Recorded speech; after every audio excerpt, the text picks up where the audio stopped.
पिछले पार्ट में मैंने आपको स्वर संधि की परिभाषा और उसके भेद समझाए थे।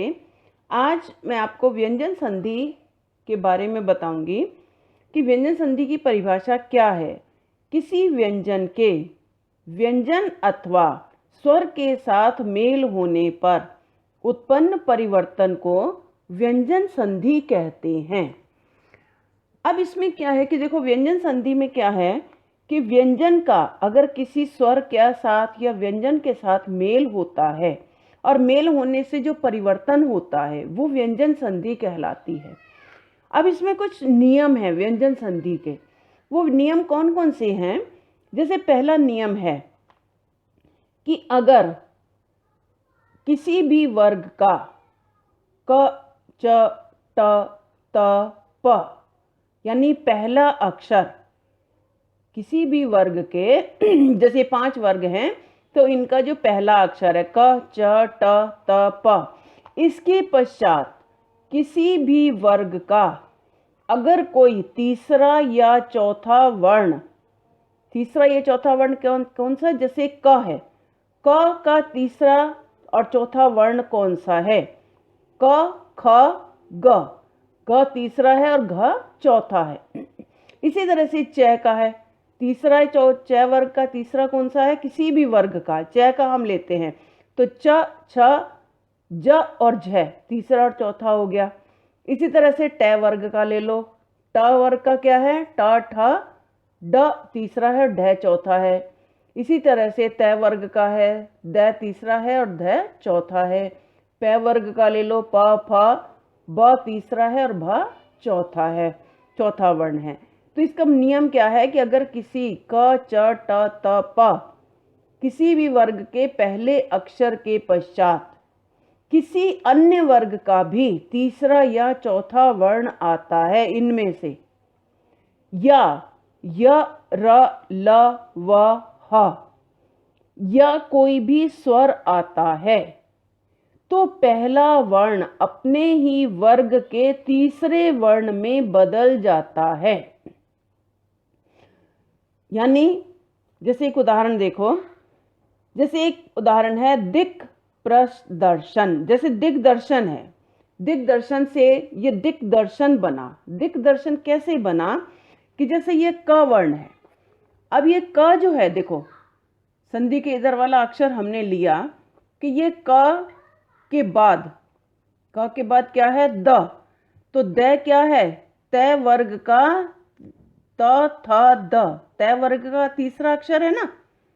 किसी भी वर्ग का तीसरा या चौथा वर्ण इनमें से, अब ये द जो है, ये देखो त वर्ग का तीसरा वर्ण है, त, थ, द, तो तीसरा वर्ण आ गया। अब यहां पर क के बाद तीसरा वर्ण आ गया, तो क जो है ये अपने ही वर्ग के तीसरे वर्ण में बदल जाएगा। क जो है ये किस में बदल जाएगा? ये अपने आप ही ग में बदल जाएगा। व्यंजन संधि में केवल जो संधि के इधर वाला अक्षर होता है केवल वही बदलता है। बाद वाले जो होते हैं इनसे कोई संधि नहीं बनती है, इनमें कोई परिवर्तन नहीं होता है। केवल परिवर्तन होता है तो संधि के इस वाले अक्षर में ही होता है। अब ये क जो है वो किस में बदल जाएगा?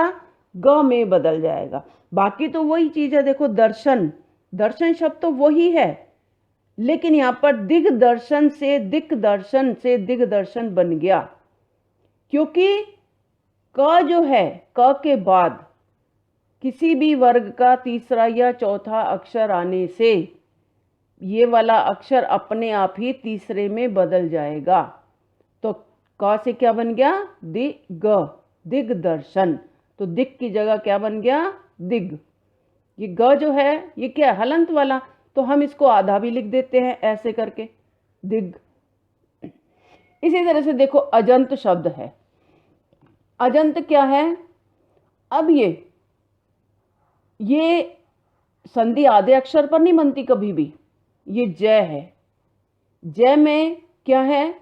ये यहां पर जय से संधि बनेगी।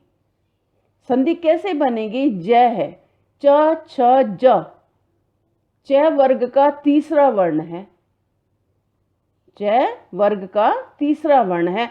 अब इसको संधि करते समय ये ज किस में बदल जाएगा? अपने ही वर्ग के पहले अक्षर में, यानी च वर्ग में ही बदल जाएगा।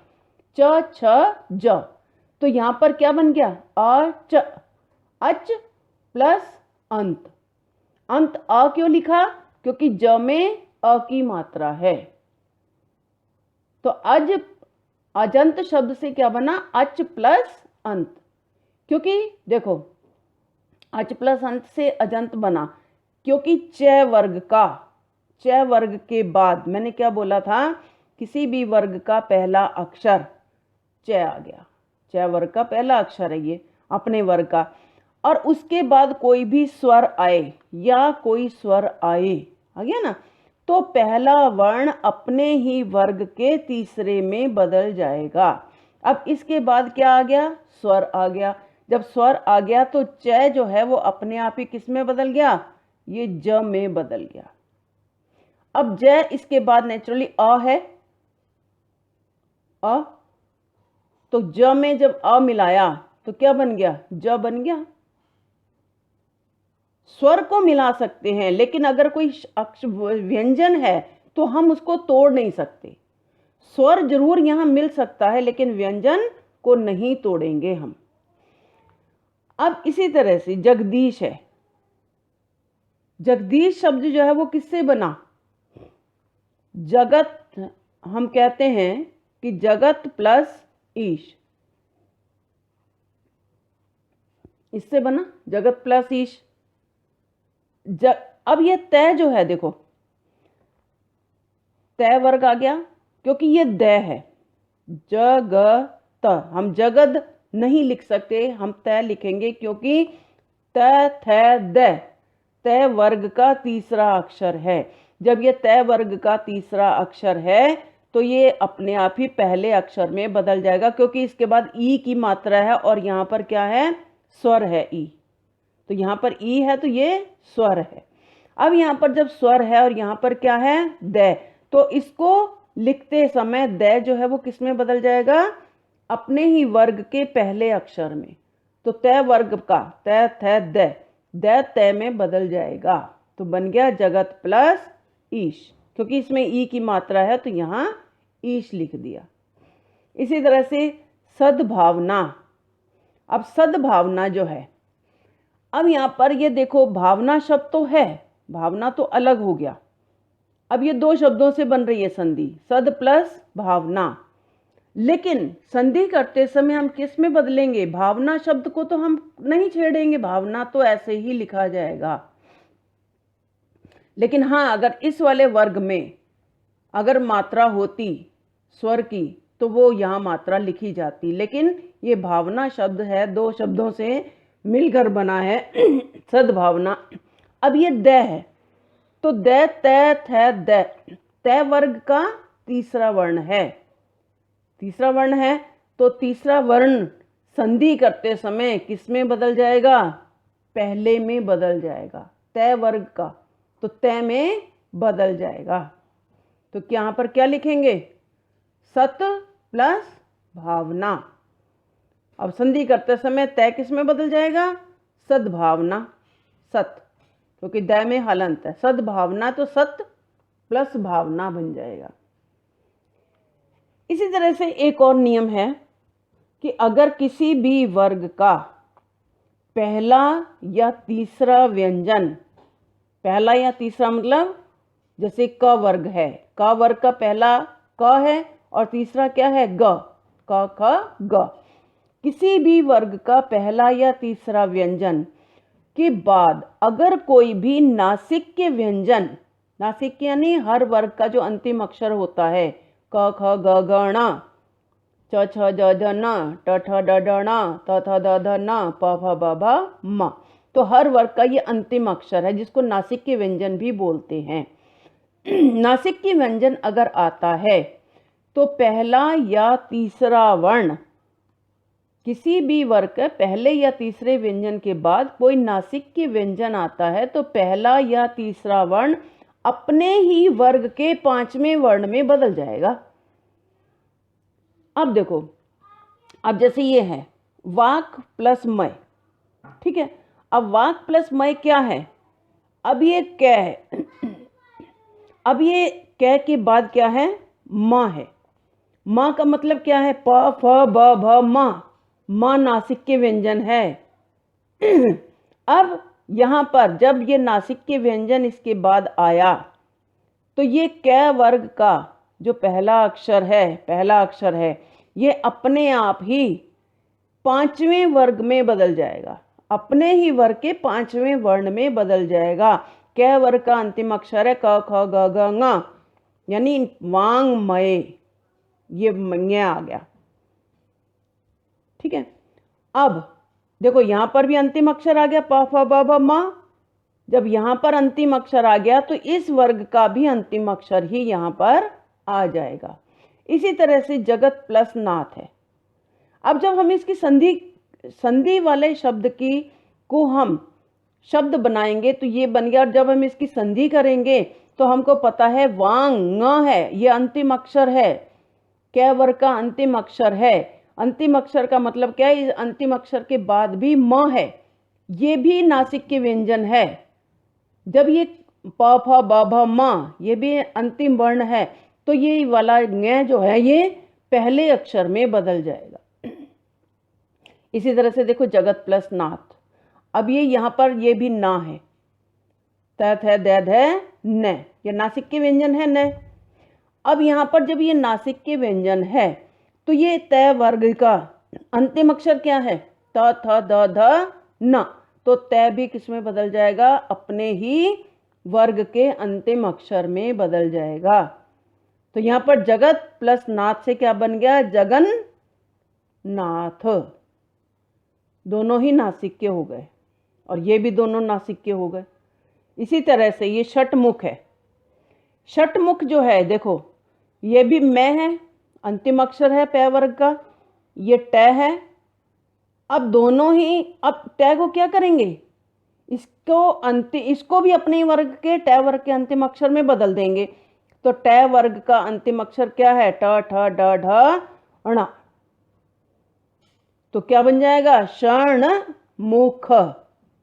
ये दोनों ही नासिक के हो गए ना। इसी तरह से ये तन्मय शब्द है, तन्मय शब्द है। अब ये देखो दोनों ही नासिक के हैं, न भी है और म भी नासिक के है, तो संधि इन दोनों पर ही तो बनेगी, तन प्लस मय। अब ये मय शब्द तो हमने लिख दिया, लेकिन न जो है क्या है? अपने ही वर्ग के पहले अक्षर में बदल जाएगा। तो क्या बन जाएगा? तत्। न से क्या बन गया? त, क्योंकि तय वर्ग का अंतिम अक्षर क्या है? न। तो यहां ये भी नासिक के और ये भी, ये दोनों ही नासिक के हो गए। अब इसका तीसरा नियम क्या है कि त या द व्यंजन के बाद च या छ आए तो तय द च में बदल जाएगा। तय या द के बाद ज या झ आए तो ज में बदल जाएगा।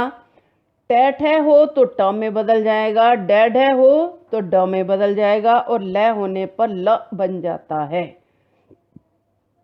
देखो ये सारे तय या द के बाद हैं। तय या द के बाद जय झ हो तो जय में, तय द जो है वो जय में बदल जाएगा। तय या द के बाद ट या ठ हो तो तय या द ट में बदल जाएगा। अब जैसे क्या है? उत प्लस चारण। अब उत प्लस चारण शब्द है, लेकिन अब देखो अब यहां पर ये क्या है? च, उच्चारण। तो नियम क्या है? तय या द व्यंजन के बाद च या छ हो तो तय या द च में बदल जाएगा। अब यहां पर तय के बाद क्या है? च है, तो तय या द किस में बदल गया? यह तय भी अपने आप ही च में बदल जाएगा, उच्चारण बन गया। ये वाला च यहां आ जाएगा। जैसे एक शब्द है उत प्लस ज्वल, उत प्लस ज्वल, उत प्लस ज्वल, ये क्या है? तय। तो तय या द के बाद अगर ज या झ हो, ज आ गया, तो तय या द किस में बदल जाएगा? जय में बदल जाएगा। मतलब इसका मतलब ये है कि इनके बाद तय या द के बाद अगर कोई भी ए वाला अक्षर आता है, टैट है, चैच है, तैत है, तो ये तय जो है वो उसी में ही, उसी वर्ग के उसी अक्षर में बदल जाएगा। क्योंकि तय जो है वो किस में बदल गया? जय में बदल गया। क्योंकि तय या द के बाद जय जय हो तो तय या द किस में बदल जाएगा? ये भी ज में बदल जाएगा। तो उज्ज्वल बन गया। इसी तरह से विपद जाल है। विपद जाल यानी तय या द के बाद जय या झय हो तो तय या द किस में बदल जाएगा? ये वाले जय में ही बदल जाएगा। तो ये विपद प्लस जाल मिलकर क्या बन गया? विपद जाल। इसी तरह से तत् प्लस लीन है।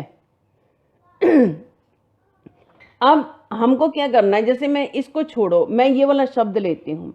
अब हमको पता है ये ल, यहाँ दो ल हैं, जैसे दो जय थे, दो च थे, दो जय, यहाँ पर दो ल हैं। अब यहाँ पर ये ल है। हमें नियम पता है कि तय या द के बाद अगर ल आता है तो तय या द किस में बदल जाएगा? ल में ही बदल जाएगा। अब यहाँ पर तय या द के बाद ल आ गया। जब ल आ गया तो तय या द फिर अपने आप किस में बदल गया?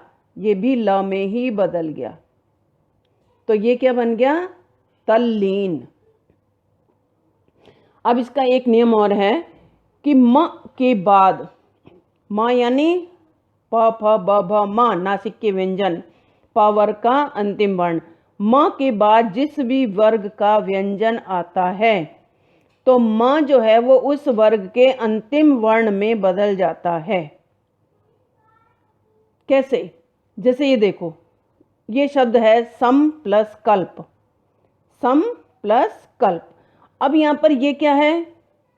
म, अंतिम अक्षर है, नासिक के व्यंजन है म, और इसके बाद क्या है? क। अब यहाँ पर म के बाद जिस भी वर्ग का व्यंजन आता, अब यहाँ पर क वर्ग का व्यंजन आ गया, क आ गया, तो म जो है उस वर्ग के अंतिम वर्ण में बदल जाएगा। इस वर्ग का अंतिम अक्षर क्या है? क ख ग घ ङ। तो मैं की जगह पे क्या हो जाएगा? अंतिम अक्षर में बदल जाएगा। हम इसको संकल्प ऐसे भी लिखते हैं और हम संकल्प को बिंदी भी डालकर लिख देते हैं ना। अब देखो, इसी तरह से एक शब्द है सम प्लस पूर्ण। ठीक है, अब ये सम प्लस पूर्ण, अब इसको हम क्या लिखेंगे? ये क्या है? ये मैं है। म के बाद क्या है? पै वर्ग है। अब पै वर्ग का अंतिम अक्षर क्या है? प फ ब भ म। तो मैं जो है ये म में ही बदलेगा। तो सम प्लस पूर्ण मिलकर क्या बन गया? संपूर्ण। इसी तरह से संशोधन शब्द है। संशोधन, अब ये क्या है कि सा, अब यहां पर देखो एक चीज और है कि सम प्लस शोधन, मैं जो है यहां पर, अब इसके बाद मैं के बाद क्या है? श। अब श किसी भी वर्ग का कोई अक्षर नहीं है। क से लेकर म तक किसी भी वर्ग में नहीं आता। अब यहां पर म जो है ये किस में बदलेगा? ये किसी में नहीं बदलेगा। मैं केवल अनुस्वार में बदलेगा। अनुस्वार का मतलब क्या है? हम बिंदी डाल देते हैं। आपको पता होगा कि क से लेकर म तक के बाद जो अक्षर आते हैं कौन कौन से? य, र, ल, व, श, श, स, ह। ये वाले जो अक्षर आते हैं ये किसी भी वर्ग में नहीं आते, लेकिन अगर ये आते हैं, जैसे ये श आ गया, श में आ गया, तो इसके ऊपर हम क्या करेंगे? केवल बिंदी ही डालते हैं। पंचम वर्ण तो केवल क से म तक आता है, लेकिन बाकी ये जो अक्षर अगर आते हैं य, र, ल, व, श, स, है, क्षौत्रज्ञ, ये अगर अक्षर आते हैं तो केवल मैं जो है वो अनुस्वार में बदल जाएगा, बिंदी में बदल जाएगा। इसी तरह से देखो संविधान, अब मैं है, मैं के बाद अब क्या आया? वह। य र ल व आया। अब मैं का कोई वै का कोई पंचम वर्ण तो है नहीं, तो यहाँ पर मैं की जगह क्या लिख देंगे, केवल हम बिंदी डाल देंगे, अनुस्वार डाल देंगे। इसी तरह से एक नियम और है कि अगर किसी स्वर के पश्चात छ आता है तो छ से पहले च वर्ण जुड़ जाता है। यानी किसी स्वर के बाद अगर छ आता है तो छ से पहले च जुड़ जाता है। कैसे? कि जैसे ये है संधि प्लस छेद, ये शब्द है। अब संधि प्लस छेद में यानी कि यहाँ पर क्या है, ध को हम तोड़ेंगे तो ध में ई की मात्रा है, ई प्लस छेद। अब नियम क्या है कि किसी स्वर के बाद छ वर्ण आए। अब यहाँ पर ये स्वर है ई, ध में ई की मात्रा है, ई प्लस छ है, छ आ गया तो छ से पहले क्या जुड़ जाएगा, च जुड़ जाएगा अपने आप ही। छ से पहले क्या जुड़ जाएगा, यहाँ पर अपने आप ही च जुड़ जाएगा।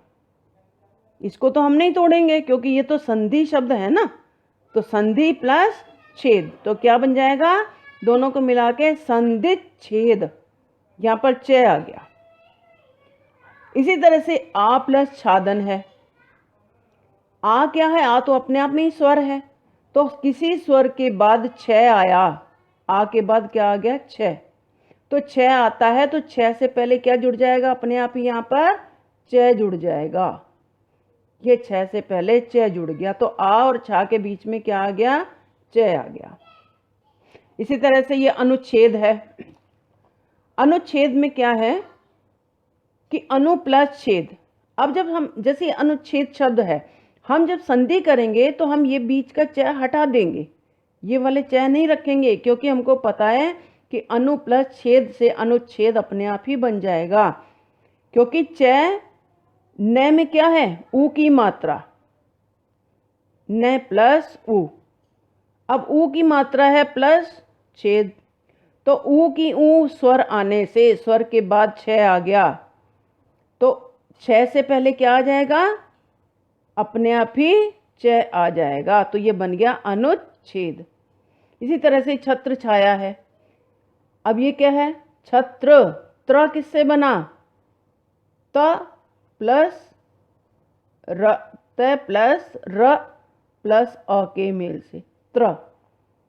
अब ये अ है प्लस इसके बाद क्या है, छ है, तो स्वर के बाद छ आया।